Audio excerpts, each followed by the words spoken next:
Večer hviezd je kultúrno-športovo-benefičné podujatie, nad ktorým už po druhý raz prevzal záštitu prezident Slovenskej republiky Ivan Gašparovič.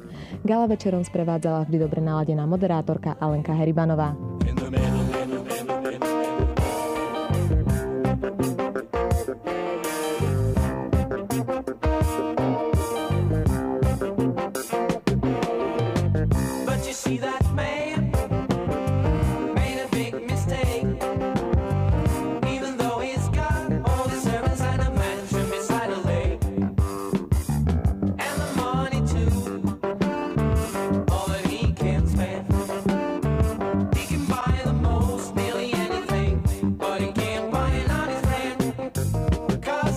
Siedmy ročník Večera hviezd sa píši viacerými novinkami. Ktoré to boli?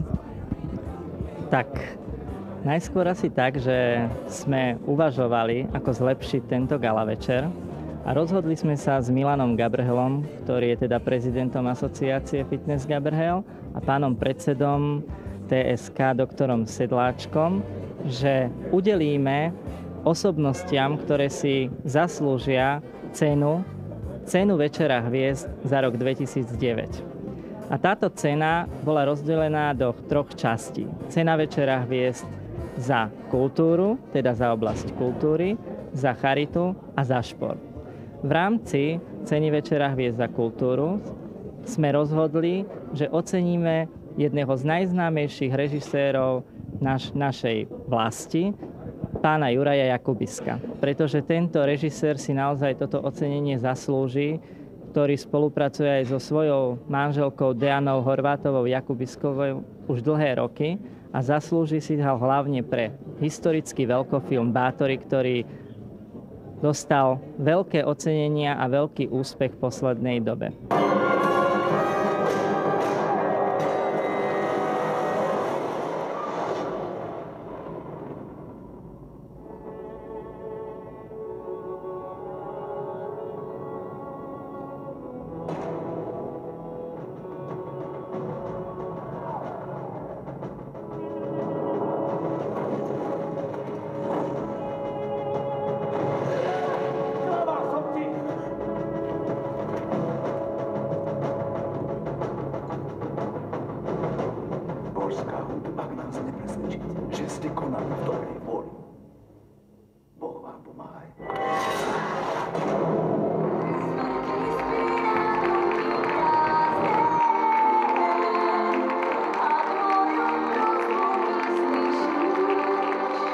V roku 1985 ste nakrútili rozprávku Perimbaba, bez ktorej si mnohé rodiny nedokážu predstaviť ani Vianoce. Aké sú tie Vianoce u vás? Ako prežívate tieto sviatky? Je aj Perimbaba ich súčasťou?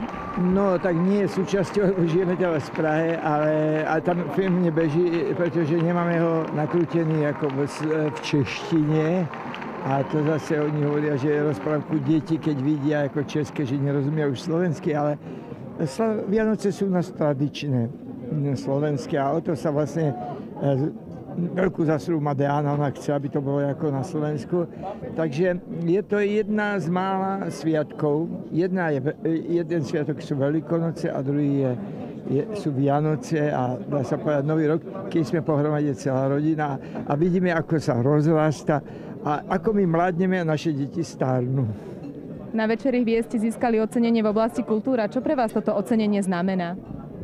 Samozrejme, každé ocenenie veľa znamená, lebo je to ocenenie práce a ja si myslím, že pre nás každé ocenenie pri Bátori veľa znamená, lebo ten projekt bol veľmi namáhavý, ale naozaj najväčšie ocenenie je to, že vlastne ľudia chodia do kina a že ľudia sami akoby hlasujú pre tento film a si ho berú ako taký trošku kultovný a to si myslím, že je najvyššie ocenenie pre nás. Viete, v čase, keď neexistuje, dá sa povedať, už univerzálny film, tí diváci sa špecializujú na žánry a tak ďalej, tak dosiahnuť ako na Slovensku a v Čechách dohromady 1,5 miliónov divákov pri tých cenách lístkov, ktoré existujú, tak to je skutočne zaslúžené. A veľmi ma prekvapilo, že je to viacej než česká história, proste Uhorsko, že našla takéto porozumenie u divákov, ktorí sú ako českého pôvodu.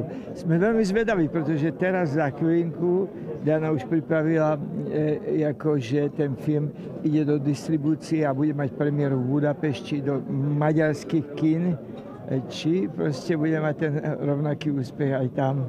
Za charitu si mala odniesť ocenenie pani doktorka Siracká, ktorá je prezidentka a zakladateľka Ligy proti rakovine a jedna z najdôležitejších osobností, lekárskych osobností v onkologickom svete, pretože je zaradená do 65.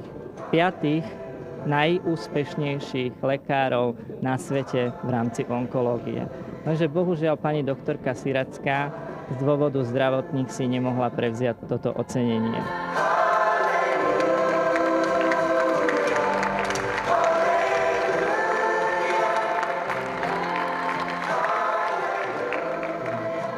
Dovoľte, aby som vám tlmočil poďakovanie pani prezidentky Sirackej, ktorá tu momentálne medzi nami nemôže byť. Tlmočil poďakovanie všetkým tým pacientom, ktorým peniažky, ktoré sa vyzbierali v tejto akcii, veľmi pomôžu. Ďakujem za vaše otvorené srdcia.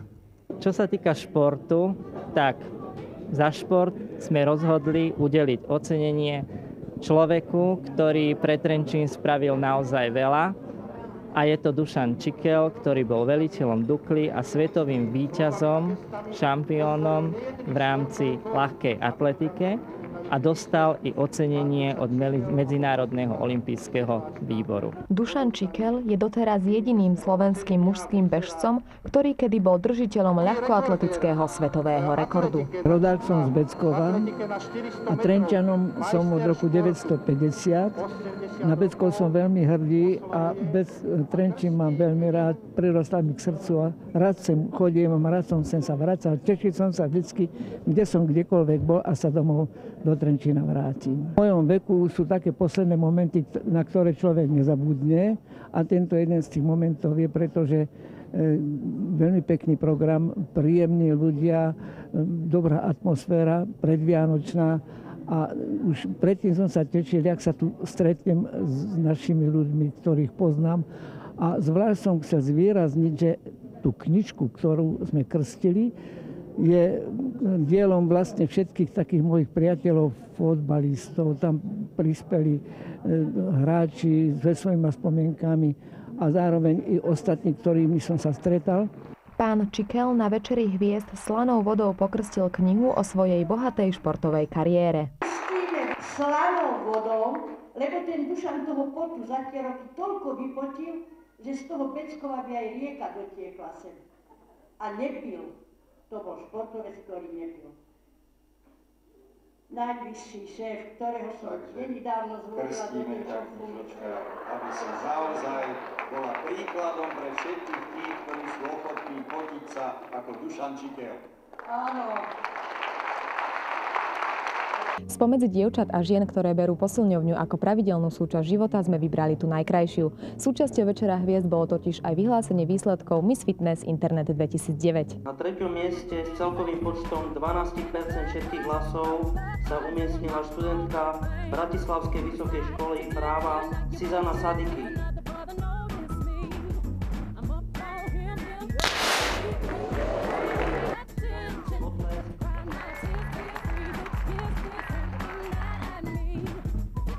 V druhom mieste s celkovým počtom 17% všetkých hlasov sa umiestnila aktívna bodyfitnesska Silvia Frišová zo Žiliny.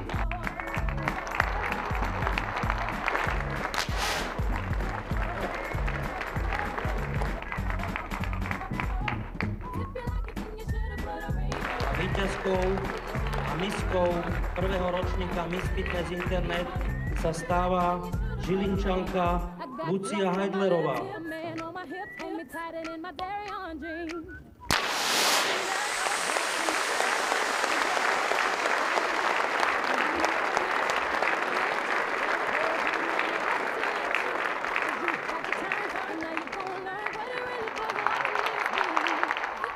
Tanečníci mimoriadne úspešnej skupiny Spin, ktorá existuje už od roku 1986 a momentálne ju vedie Jaro Becker, sa predstavili nielen ako fantastickí tanečníci, ale aj v úlohe modelov.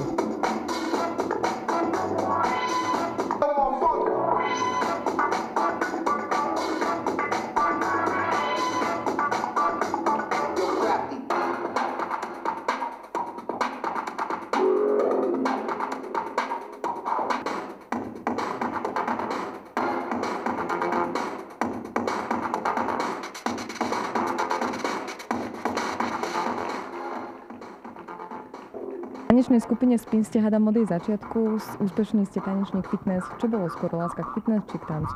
No samozrejme, ja som začal vlastne s tancom ako tínedžer a začal to breakdanceom v tých 83. 84.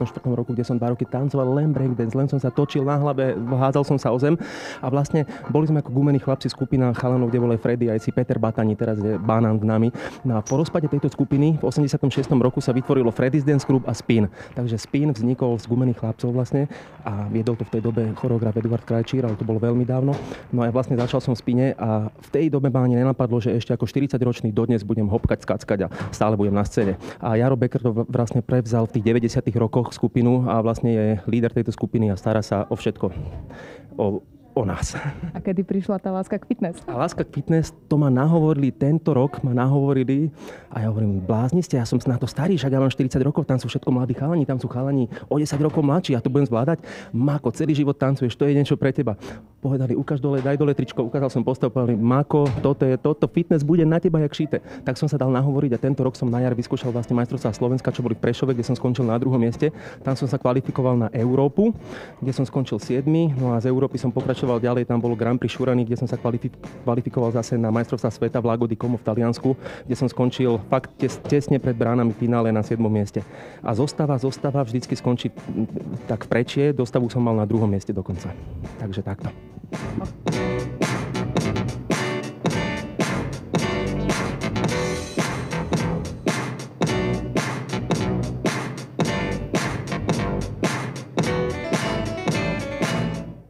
A aby tých hviezd v Trenčine nežiarilo málo, svojou prítomnosťou skrášila gala večer aj herečka Slovenského národného divadla Eva Mária Chalupová. Ak si už všetko skúsil, aj žene ver. Žena je ako jednoduchá veta. Nič nepridaj k nej, nič z nej neuber. Len aká je, sa navždy zapamätá. Vieme o vás, že poprvýkrát ste prišli do Bratislavy tajne na štátne skúšky na konzervatórium. Prečo to tak bolo? Rodičia nechceli mať z vás herečku? Naopak práve rodičia mali na tom značný podiel, lebo mi hrozilo, že by som sa mala dostať do nejakého učilišťa pri tých závodoch martinských, zbrojarských. No a ja som absolútne nemala k tomu vzťah, lebo od detstva som sa venovala hlavne poézii, hry na rôznych hudobných nástrojoch, klavír, harmonika, husle. No a balet samozrejme. Balet som robila, takže oni vlastne ma zachránili z toho učňovského strediska, kde by som nemala absolútne žiadnu šancu uspieť, lebo ja som taký antitechnický typ. Kto je možno, alebo respektíve bol váš najväčší kritik počas vašej kariéry? Matka. Drahá matka, tá absolútne nebola nikdy s ničím spokojná. To bolo zaujímavé sledovať. Napríklad, keď som hrala Manon Lescaut, to bola moja ako životná úloha a som tak sa očakávala, že po premiére, že už konečne mi povie, že Evička, bolo to dobré, alebo páčilo sa mi, tak mala opäť výhrady, čo ma dosť zarmútilo, lebo tak vtedy som očakávala naozaj od nej viacej. Nie, bola nesmierne prísna, ale bolo vidno, že má radosť mojich úspechov, ale stále jej to pripadalo, že to nie je ešte všetko, že ešte musím veľa ešte robiť, takže... Herectvo vás sprevádza celým životom, ale možno čo je takou vašou najväčšou vášňou? Je to práve to herectvo? No, tak ja som od detstva chcela byť herečka, tak samozrejme najprv som získala diplom na štátnom konzervatóriu ako balerina klasického baletu. No a v zápätí hneď, ako som mala absolventský koncert, som robila prijímacie skúšky na Vysokú školu muzických umení a študovala som herectvo. To som skončila v roku 66. No, medzi tým som stále účinkovala v Národnom divadle. Ako študentka klasického baletu som vystupovala 5 rokov v Národnom divadle, v operách, baletoch. No a potom počas štúdia zase herectva som účinkovala v činohre tiež Slovenského národného divadla. Takže takto som spätá stále s týmto divadlom a s touto profesiou.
Už viac ako 10 rokov sa vaše meno objavuje na súpiske najprestížnejších medzinárodných súťaží v kulturistike. Dokážete ešte vôbec oddychovať?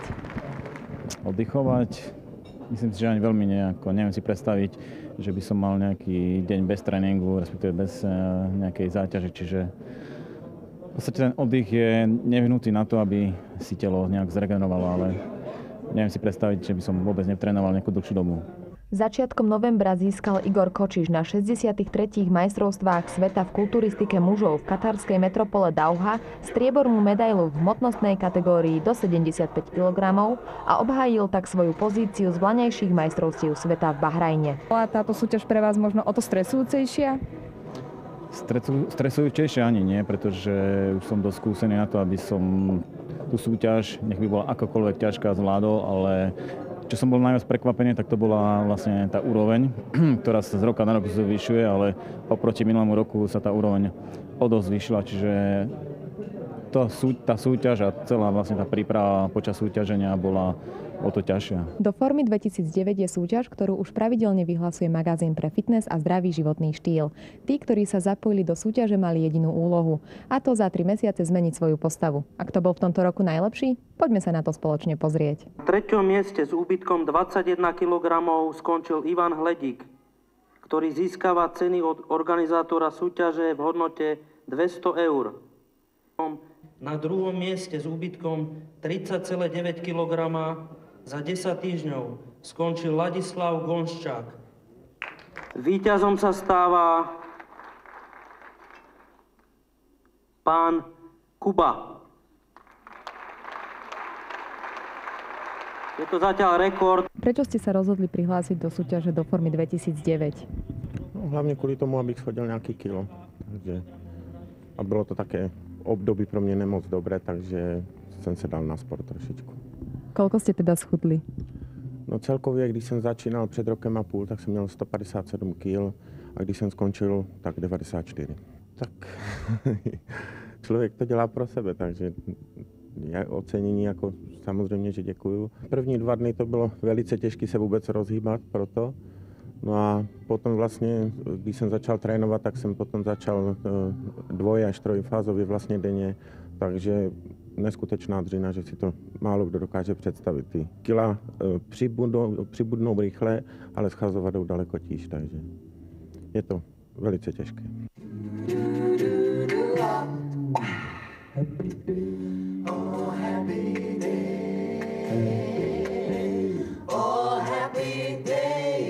oh happy day, oh happy day, oh happy day. When Jesus walked,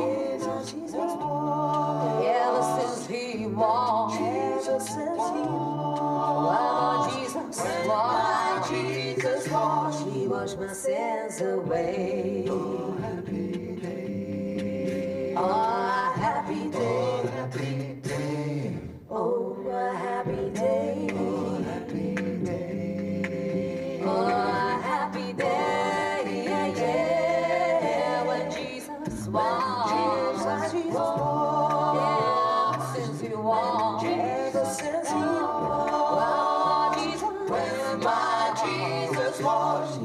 my sins away. Oh, happy day. How happy day. Oh, happy day. He taught me how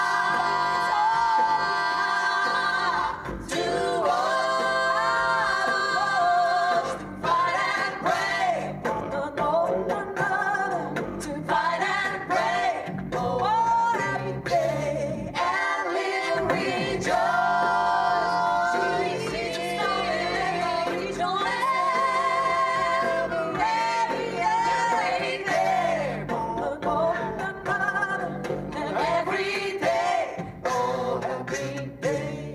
Momentálne sme vydali náš druhý album, ktorý pozostáva z vianočných koliet. Album Voicemail sme vydali pred 2 rokmi a teraz práve v decembri sme vydali náš druhý album, ktorý je zložený z vianočných koliet a z takých spracovaní niektorých klasických slávnych pekných skladieb, ktorými sme chceli ľuďom spríjemniť Vianoce. Ako dlho prebiehala práca na tomto vianočnom albume?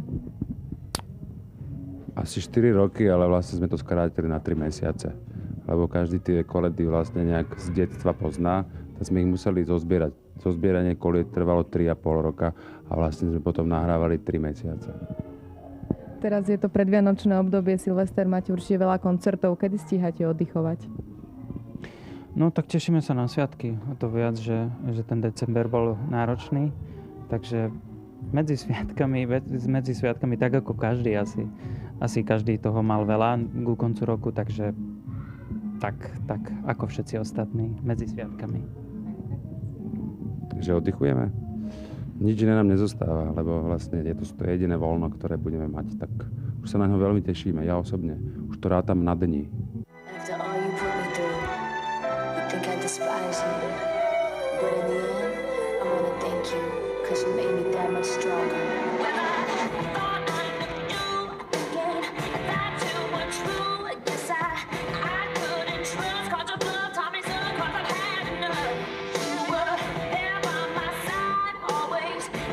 Veľmi mladá a úspešná, nedávno si zvíťazila na súťaži Miss Fitness 2009. Čo predchádzalo tomuto tvojmu úspechu? No tak, tvrdý tréning, čo sa týka posilovania, aj tej gymnastiky, nejaká dieta samozrejme, lebo tak inaká forma je akože mimo súťaže a inakšia je priamo v súťažnom období. No a to je tak všetko. Mám 20 rokov, takže budúci rok som posledný krát juniorka, takže chcela by som sa pokúsiť ešte o majstrovstvá sveta, ktoré budú na jeseň a na jar budú majstrovstvá Európy. Takže rada by som sa tam dostala, no a tam nejak uspela. To bude môj cieľ teraz v najbližšej dobe.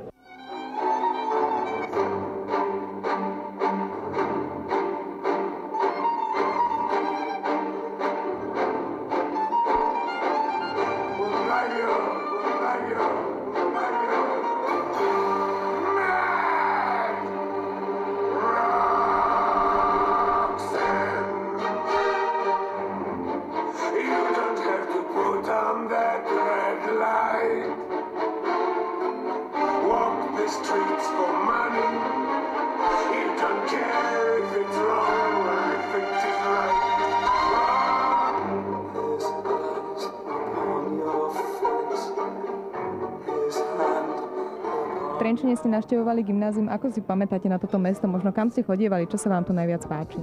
To boli asi najkrajšie roky mojej mladosti v Trenčine a mne sa páčilo nielen to, že sme boli takí mladí ľudia, ktorí sme mali možnosť tancovať v Trenčane, chodiť po svete s Trenčanom, ale mne sa strašne páčili aj naši páni profesori a ľudia, ktorí nás učili, ktorí sa nám venovali a ja si veľmi dobre pamätám na pani profesorku Tománkovú a pána profesora Pavloviča a na pána profesora Weingarta, ktorý ma učil angličtinu a vlastne kvôli ktorému som aj šla tú angličtinu študovať, pretože teraz vedia tak úžasne nadchnúť pre všetko. No a tak, keď sme sa odsťahovali, tak mi bolo trošku smutno, že už nechodím do Trenčína, lebo predsa len Trenčín je také mesto korzet. Ono je tak úžasne nejak, a nechcem povedať, že zovreté, ale tak zabezpečené tými hradbami a takým dobrým duchom, že človek má pocit takého rodinného hniezda. Viackrát ste spomínali ten Trenčan, čiže tancovali ste v Trenčane, potom ste sa možno tak na verejnosti viac objavili, keď ste tancovali v Bajlande. Na čo počas tanca myslíte, pretože vaše tango dnes večer vo vašom prevedení bolo úžasné? Ďakujem veľmi pekne. No, ja som najmä rada, že človek mal možnosť tancovať, lebo tanec asi patrí k tým najkrajším veciam života. A v tom Trenčane to už bolo úžasné, lebo v časoch hlbokého socializmu nás naučila pani profesorka Kubalová nebáť sa ničoho. Na tom javisku sa usmievať, proste vedieť to všetko predať, čo je v nás, v tom dobrom slova zmysle. A to sa mi zišlo aj v Bajlande. A myslím si, že čím viac je takýchto tanečných súťaží, ako je Let's Dance a Bajlando, tým viac ľudia chcú tancovať a tým majú potom lepšiu náladu, lebo tanec prináša eufóriu. Tanec proste prináša šťastie do života. Takže je to fajn, že aj tu sa veľa tancuje a veľa sa športuje v Trenčine. Na záver každej rozprávky zazvoní zvonček. Na záver večera hviezd odznel obrovský potlesk. Takmer 3-hodinové podujatie plné dobrých skutkov popredkávaných skvelými výkonmi či už športovcov alebo spevákov sa končí. Avšak na úplný záver si ešte pozrite, aké novoročné predsavzatia si dávajú hostia večera hviezd. Dovidenia. Vždy každý rok si dávam tie predsavzatia rozhodne. Stále zostávam v tomto móde, nejak možno naivnej predstavy, že mi to pomôže. Preto, aby som ich nedodržal, tak si ich radšej nedávam. Lebo určite ich nedodržím. Človek si tak vždycky ide, že teraz musím toto. Ale nejaké si určite dám, ale zase ich nepoviem, lebo keď si ich teraz takto nahlas spomeniem, zase ich nedodržím. Ja si ich radšej poviem tak pre seba a určite ich dodržím. Predsavzatia si dávame hlavne to, aby sme boli zdraví, lebo my to potrebujeme, to zdravie tanečníci a vlastne vôbec všetci, čo robia fitness a čo robia športy, tak myslím, že najhlavnejšie predsavzatie je to, aby boli zdraví, aby ich obchádzali všetci choroby. Ja by som chcel ešte, aby som sa mohol zúčastniť 8. ročníku. To je jedna vec, to bych ráda. Okrem toho samozrejme teším sa z každého dňa, ktorom sa zobudím, kde môžem medzi ľudí chodiť. Jediné také moje prianie, že každý deň, ktorý som na svete, si vážim a teším sa na každý nasledujúci. Ja si nedávam žiadne predsavzatia, lebo myslím si, že každé predsavzatie skončí tým, že ho človek nesplní. A počas toho roku človek má toľko starostí a toľko pred sebou cieľov a tak sa bortí, že ešte predsavzatie na nový rok mi pripadá úplne absurdné. Ja naopak si dávam strašne veľa predsavzatí, pretože ja mám rád, keď môžem predsavzatia ako rušiť a neplniť ich. Mám pocit, že som potom taký mladý človek, ktorý nelípne veľmi na zákonoch a na predsavzatiach. Ja si dávam také predsavzatie vlastne sám pre seba. Aké napríklad? Vlastne to sa týka nejakého osobného súkromia, čiže z tohto hľadiska z časti sa splňa, z časti nie, ale niektoré ako predsavzatia